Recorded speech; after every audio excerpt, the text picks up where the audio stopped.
c'è una moto che per KTM ha un significato speciale, questa moto si chiama Super Duke. È stata lei nel 2005 infatti a far debuttare gli arancioni nel segmento delle moto stradali. KTM deve moltissimo alla Super Duke, una moto che ha saputo crearsi un seguito di grandi appassionati e che lo scorso anno, pur con un progetto non freschissimo, ha sfiorato la vittoria nella nostra comparativa Maxi Naked. Se non l'avete vista vi metto qui sopra il link al video e in descrizione quello alla prova su redlive.it. Insomma, per KTM la Super Duke è una moto fondamentale che giustamente a Mattighofen coccolano e che ha visto tante tappe di sviluppo. Nel 2014 la prima 1290 The Beast ha stupito tutti e soprattutto me, non solo per quanto andava forte ma soprattutto per come andava. Era formidabile su strada e molto efficace in pista. Nel 2017 il primo step evolutivo che l'ha resa ancora più sportiva e oggi? Oggi KTM vuole spingere ancora più forte, lasciandosi forse un po' alle spalle la definizione di Maxi Naked per conquistare quella di Street Fighter vera e propria. Ma sarà davvero così? Vediamo di scoprirlo insieme.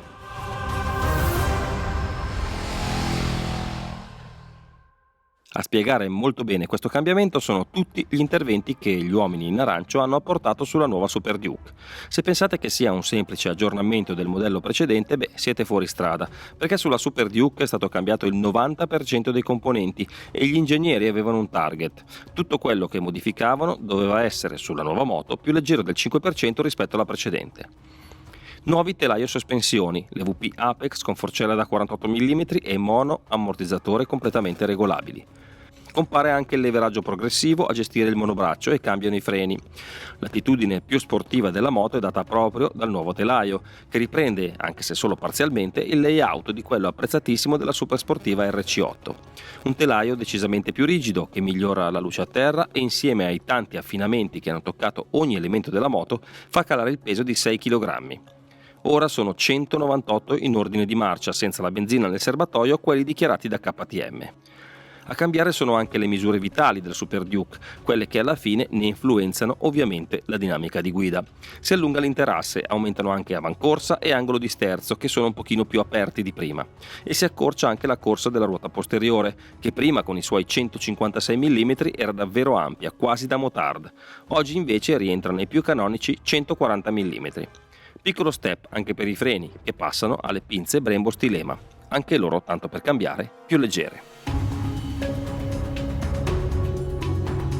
Insomma, avrete capito che non stiamo parlando di un semplice upgrade, ma di un lavoro molto approfondito. Come vedete, l'estetica della Super Duke è ancora più appuntita e con superfici che, senza chiamare in causa le ali, sono state pensate per aumentare la deportanza ad alta velocità, sottolinea questa aumentata sportività della moto. Nemmeno il motore è stato scartato dalla cura. Il bicilindrico LC8 resta uno dei più leggeri della categoria e ha perso un ulteriore peso grazie a nuove carter motore che hanno consentito di limare quasi 1 chilogrammo. Doppi iniettori, e questa è una novità, doppia accensione con mappature specifiche per ogni candela, valvole in titanio, nuovo airbox, compresa d'aria dinamica qui proprio dentro all'interno del faro e scarico completamente ridisegnato. Fanno parte della lunga lista di interventi che ha ricevuto il bicilindrico, che ora è annunciato per 180 cavalli a 9500 giri e 141 Nm di coppia a 8000 giri, 3 cavalli in più rispetto alla moto precedente, con la differenza che ora il motore è un Euro 5 ready. Mi permetto di fare solo un piccolo appunto KTM: il quick shifter bidirezionale è disponibile solo come optional. Diventerà per voi certamente un oggetto di trattativa all'ultimo sangue con il concessionario per farvelo regalare quando comprerete la moto. Il capitolo elettronica si risolve velocemente, non perché la 1290 Super Duke R ne abbia poca, anzi è una delle più evolute in questo senso, ma più che altro perché questa moto era già fornitissima e ovviamente ora i tecnici hanno raffinato ciò che già funzionava molto bene e che, a mio parere, era una delle migliori elettroniche in circolazione. Protagonista è ovviamente la piattaforma inerziale, che sovraintende a ogni cosa, ma ora lavora su 6 assi invece che su 4 come in precedenza. Ci sono 9 livelli di controllo di trazione, l'ABS cornering, utilizzabile anche in modalità supermoto solo sull'asse anteriore, anti-wheelie e launch control. Tutto riassunto in 5 mappature: Rain, Street, Sport e Track, con la nuova Performance, che è una sorta di mappatura track adattata all'uso stradale perché mantiene attivo l'utilizzo del cruise control. Il lavoro dei tecnici è andato nella direzione di migliorare ulteriormente il feeling di guida e offrire controlli ancora più precisi e meno intrusivi. Tornando al telaio, come già detto, è ben più rigido del precedente, ma non è il solo, perché anche il monobraccio butta sul piatto il 15% di rigidezza in più. Per i più tecnici, l'attacco del forcellone al telaio è più alto di 5 mm e riduce l'effetto di schiacciamento in accelerazione, il cosiddetto squat, e cambia anche l'offset della forcella da 28 a 32 mm. KTM ama curare in modo particolare l'ergonomia delle sue moto e con la nuova Super Duke R non ha fatto eccezioni, così è bello scoprire che le pedane si possono regolare su 2 posizioni, il manubrio si può regolare secondo una corsa di 22 mm e il nuovo cruscotto TFT, ovviamente connesso, è orientabile per migliorarne la lettura.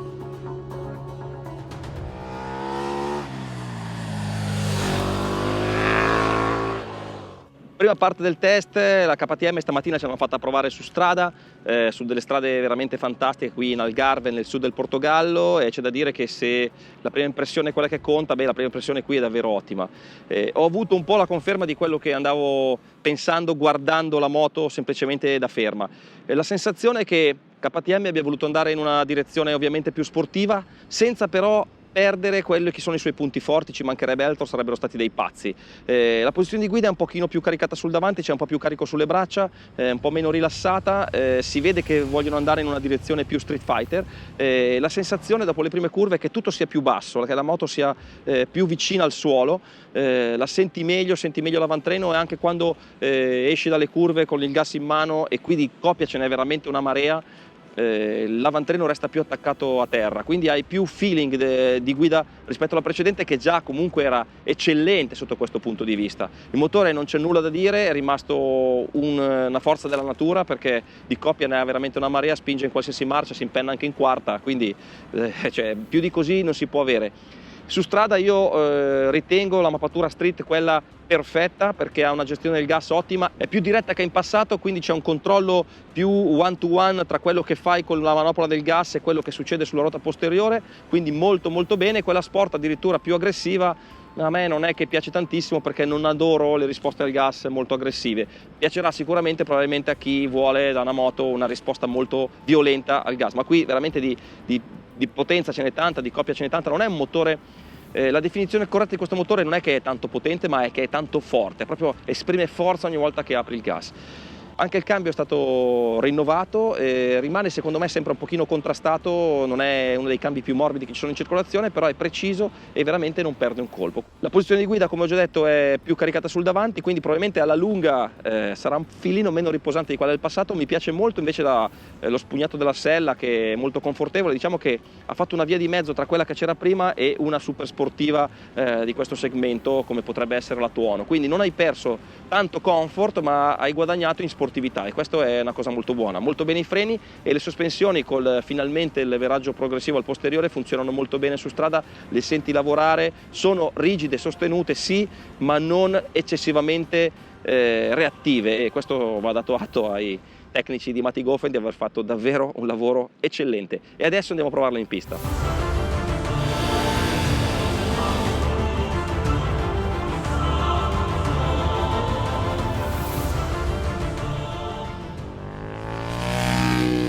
Siamo alla fine della giornata, il pomeriggio è stato dedicato alla prova in pista della 1290 Super Duke R con gomme stradali, le S22, le stesse che abbiamo usato su strada, ma anche qualche turno con una versione kittata, quindi con gomme slick, sospensioni del catalogo Power Parts e scarico a Karapovic completamente aperto. In quel caso troviamo la Super Duke, quella super competitiva, che entra in curva, chiude bene le linee, ti fa sentire molto bene quello che c'è sotto le ruote e riesce a essere veramente performante. Il motore è veramente incredibile per come spinge, conviene magari in alcune situazioni mettere una marcia in più per evitare i galleggiamenti della ruota anteriore, ma le performance sono davvero alte, perché qui siamo arrivati a girare, io sono arrivato a girare a pochi decimi dal mio best lap ottenuto con una super sportiva. Per questo vuol dire che questa moto sia estremamente competitiva. Devo dire che le maggiori differenze secondo me le noterete più nella guida su strada che in pista, perché in pista ho un po' ritrovato la Super Duke che conoscevo, con una differenza però: la luce a terra è molto più alta, e questo vuol dire piegare di più, vuol dire entrare più veloce in curva, fare più percorrenza, e questa moto la ama la percorrenza, per cui si vuol dire essere più efficaci. Jeremy McWilliams, con cui ho girato oggi, giura che questa moto può essere almeno 1,5 secondi più veloce della precedente. Io non stento a crederlo, perché comunque è una moto davvero efficace. Anche con le S22, che sono gomme stradali, comunque siamo riusciti a girare in modo molto interessante e molto convincente. I freni qui non mollano mai, le sospensioni lavorano bene.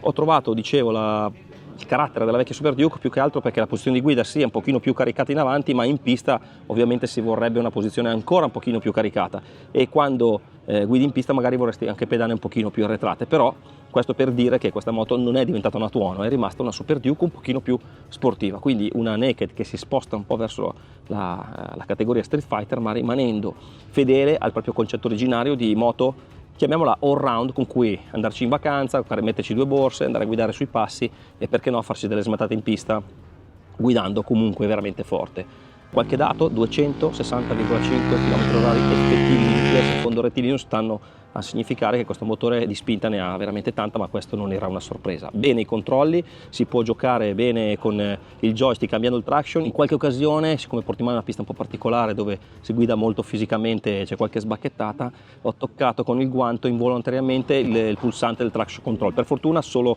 a salire, non a scendere. Se sei a livello 6 te lo ritrovi al livello 7, questo bisogna starci un attimino attenzione, ma è una cosa che succedeva anche con altre moto che hanno questo doppio tasto per regolare il traction control. Comunque i controlli sono molto efficaci, l'ABS anche in modalità supermoto in pista non entra veramente mai, e qui a Portimao c'è da staccare veramente forte, il che sottolinea come questo progetto sia giunto alla definitiva maturazione e fa capire che l'anno prossimo la battaglia per la vittoria nel campionato delle Maxi Naked non sarà così scontata, anzi non lo sarà affatto.